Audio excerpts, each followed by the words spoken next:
Sabe que o Hulk é o super-herói que menos combina com você, né? É o que você pensa.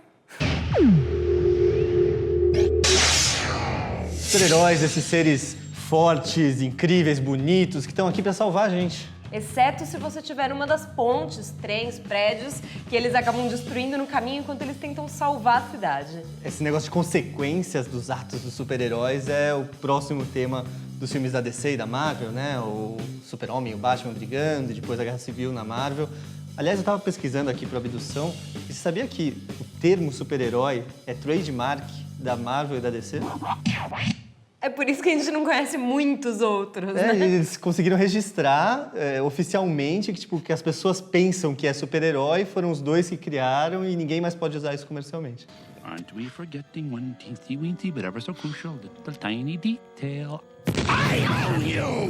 A ideia de ter uma pessoa com superpoderes salvando a galera ou prejudicando a galera é muito antiga, né? Vem lá da Grécia Antiga, da mitologia grega. E é um absurdo que uma coisa realmente tão antiga, uma coisa quase primitiva do homem, agora vem essa discussão também se super-heróis é modinha, se esses filmes novos, Batman, Super-Homem, todos os filmes da Marvel, agora Deadpool, né, que é quase que uma zoeira com os super-heróis, virando ídolo como super-herói, sabe? Ele tá lá pra zoar os arquétipos que foram criados para super-herói, mas as pessoas não estão vendo como isso, estão vendo, olha que legal, esse super-herói que eu gosto, sabe?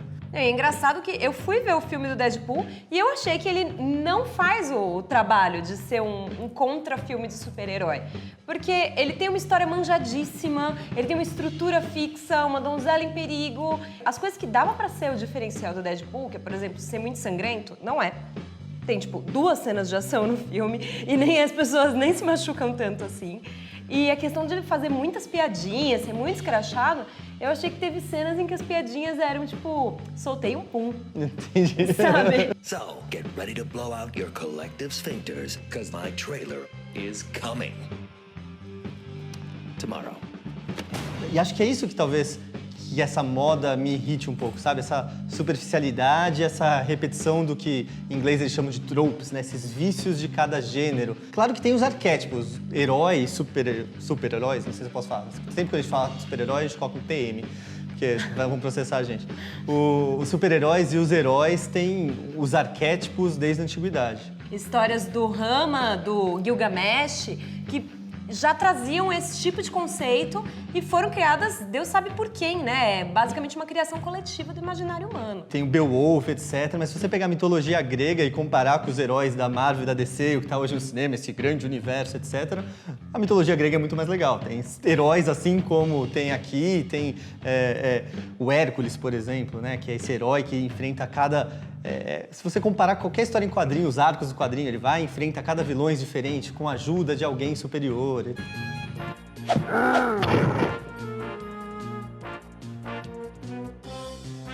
O Hércules, na real, é um exemplo dos heróis que tem menos poderes, né? Porque o superpoder dele é só a força. Ele podia muito bem ser só um freakzinho, uma aberração, que é um pouco como eles mostram ele no filme que não é de super-herói, que é o Hércules da Disney, né? Aparece ele sofrendo um bullyingzinho ali, tipo, esse cara é muito esquisito, ele tem muita força. Tanto na Marvel quanto na DC tem essa coisa dos super-heróis, poderosos ou não, irem consultar alguém maior, né? E que era isso, o Hércules brigando com Zeus, brigando com cada um dos deuses mais poderosos e meio que manipulando ele, assim como a gente vê a SHIELD, por exemplo, fazendo agora com o Capitão América, com o Homem de Ferro. Não, aí tem várias, o Hermes, né, que é com Flash, que é muito parecido. Você pega a Mulher Maravilha, uma Amazona. Então tinha essa coisa mítica por trás dos heróis. E acho que os heróis, cada geração tem um super-herói parecido com o que está em volta deles, sabe? O próprio Thor, você estava falando das coisas míticas, ele não é nenhuma referência, ele é um deus nórdico. Como o cara registra, né, trademark Thor. Vou patentear o Thor agora. We are lucky that it remained open.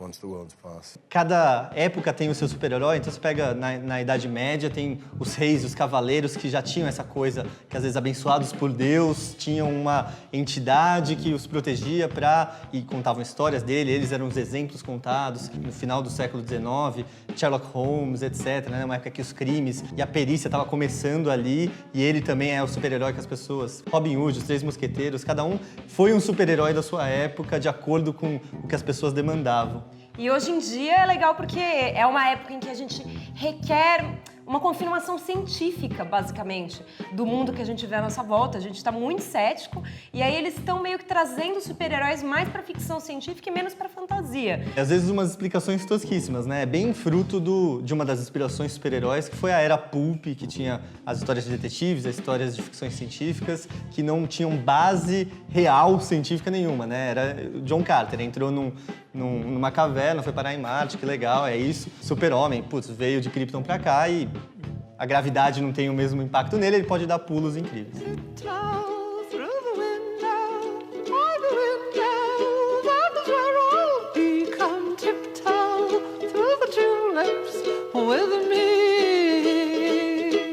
Você sabe que você mencionou a vinda do super-homem, a gente tinha falado de mitologia, eu fico pensando que ele pegou uma época bem meio termo, né? Porque se ele tivesse vindo na Idade Antiga, ele teria sido um deus. E se ele tivesse vindo para a Idade Média, provavelmente iam tentar tacar fogo no super-homem. Mas ele veio parar no século XX, então a cidade falou, ah, tudo bem, salva a gente. Até agora, vamos ver o próximo filme.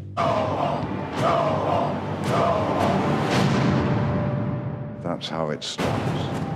Os super-heróis acabaram, assim como a ficção científica que saiu do pulp para evoluir para uma coisa um pouco mais cuidadosa literariamente, teve uma evolução das histórias de super-heróis, principalmente com Alan Moore, né, o Cavaleiro das Trevas, mesmo o Watchmen, que começa a questionar esses vícios do gênero, né? Será que é tão bom assim o Batman? Será que ele é tão bom para a sociedade assim? Ele também não gera o mal de Gotham, etc. Essas discussões começam a ficar mais interessantes. É engraçado que os tipos de filme baseados nessas histórias também mudam bastante o tom. Eu lembro que quando eu assisti o último filme que saiu do Batman, do Nolan, tem Achei pouquíssimas cenas. Ah, por quê? Achei muito ruim o Bane com aquela vozinha. Putz, me parecia só desculpa pra colocar cena de ação. Of course. Não, mas quase não teve. A questão pra mim foi justamente essa. Tem pouquíssimas cenas do Batman. A maior parte do filme, Bruce Wayne não tá de Batman.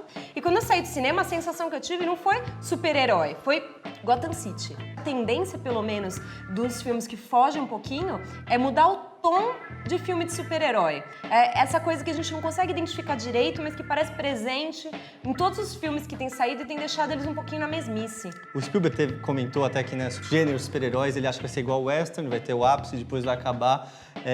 Eu acho que talvez a forma de super-heróis que a gente gosta, etc., continuar no mainstream, continuar interessante, é ele enveredar por outros gêneros. Então, o Ant-Man, o Homem-Formiga, é quase que um filme de assalto. O Capitão América 2 é quase um filme de espionagem, mas acho que tem que ir além, sabe? Eu sinto falta dessa extrapolação da mesmice comercial dos super-heróis. Quando eu entrei na Aleph, eu estava lendo o livro do Heinlein, que a gente vai lançar, Um Estranho numa Terra Estranha, e quando eu li, eu só pensava no Super-Homem, porque é esse homem super poderoso, ele é detentor de Marte, ele é dono de Marte, ultra bilionário, só que ele vem pra Terra e o grande lance não é ele chegando como super-homem com um senso de moral, né, definido pelos Kents, etc, e defendendo o que ele acha bom, mas é a experiência do cara tentando descobrir o que o ser humano, sabe, ele não entende nada, ele não entende relação de gênero, ele não entende dinheiro, ele não entende sexo, ele vai no circo e fica maluco, sabe? Eu falei, coisa genial, né? Como os super-heróis não conseguem explorar isso, isso é uma coisa intrínseca ao super dele. Isso me lembrou um filme que eu gosto muito, que na verdade é uma paródia de super-herói, que é o Megamente. Que o Megamente é uma paródia da história do super-homem, e que é esse cara azul que veio parar na Terra junto com o Clark Kent, mas que ele é completamente hostilizado e acaba se tornando um vilão. E aí você vai questionando, tipo, por que um dos alienígenas que chegou aqui é muito legal e todo mundo adora, e o outro alienígena, que é super inteligente, podia ser um cara bondoso, é rejeitado pela sociedade, né? Será que eles vão se interessar tanto pelo nosso dia a dia, né? Se eles fossem... Por exemplo, eu gosto muito do Watchmen, que tem o Dr. Manhattan, né? Que é isso, cara. O cara... Ele é tão poderoso, ele é tão transcendente dessas nossas questões pequenas que ele não se importa mais, né? Ele tá fazendo outras coisas, ele acha a humanidade quase que formigas, né? Quase que... É legal você mencionar o Watchmen, porque mostra pessoas que estão lutando contra o crime, estão fazendo lá o papel, mas elas são pessoas comuns, elas não têm superpoderes. Que é, às vezes, o caso de alguns que a gente trata como super-heróis, porque eles têm trademark, a gente pode tratar assim, que é, por exemplo, o Gavião Arqueiro, a Viúva Negra, e até o próprio Homem de Ferro, né? Que são pessoas comuns, cujos superpoderes são as habilidades de luta dele, né? Tem outro cara que depois... que pra mim é um dos super-heróis mais interessantes, que é, por exemplo, o Magneto, né? Que é o cara que tava do lado bom da luta, mas ele vai pra um extremo que você fica em dúvida se ele é realmente um vilão, né? Porque ele é quase que um Malcolm X da luta mutante. Take off your blinders, brothers and sisters. The real enemy is out there. X-Men é muito legal por isso, né? Porque tem os dois lados. Tem um lado que se importa com a humanidade, tem um lado que tá, tipo, dane-se. E eles conseguem fazer esses filmes ruins. I'm in it for the money. You needn't worry about your reward. If money is all that you love, then that's what you'll receive. Your friend is quite a mercenary. Os personagens que andam nessa linha também, que são muito legais, são do livro do Brandon Sanderson, de fantasia, que a gente vai lançar no final do ano, que é o Steelheart, que vai sair, acho que, como Coração de Aço. Uma parte da população tem superpoderes, mas eles não viraram super-heróis, eles viraram super-vilões. E você tem seres normais, sem superpoderes, tentando combater esses grandes vilões que dominaram a civilização, as cidades ali. De livros também tem o do George Martin, né? O Wild Cards, Isso. que é baseado numa série de RPG de super-heróis, que também, como o George Martin, né? Não tem muito o quê de bons e maus, todos os personagens são meio dúbios. Então, esse é o caminho que eu vejo pros super-heróis pra frente, sabe? É o fim do estereótipo do bonzinho da década de 60 e 70, pra pegar o que o Alan Moore fez e extrapolar vezes 10, sabe? Então é isso, se a gente começou o vídeo perguntando se super-heróis é modinha, o que é modinha é esse mais do mesmo que as pessoas estão fazendo no cinema. Você concorda? Acho que as pessoas não vão concordar com a gente. Vocês podem discordar nos comentários, falar que não, falar que o X-Men é legal. Falar que o Deadpool foi um filme incrível, pode falar. Guerra Civil Discorde. é o melhor filme. Mas de o todos os Batman tempos. foi bom mesmo. Bom, é isso. Fala pra gente se você curtiu, não curtiu, curte o vídeo, compartilha e até daqui 2 semanas.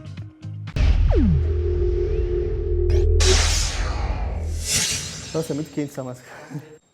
O seu óculos tá sujo. Desculpa. Eu tava esperando você acabar de falar, porque eu não sei se tá aparecendo. Você babou. Eu babei. Babei você? Não, babei pra frente, não sei graça. Ah, sorry. Sei lá, que era quase o John Carter, do Perdido em Marte. John Carter do Perdido em Marte. Calma aqui, pode entrar.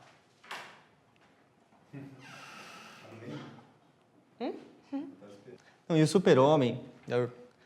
Tá. Pera, me perdi. Eu não lembro o que eu acabei de falar.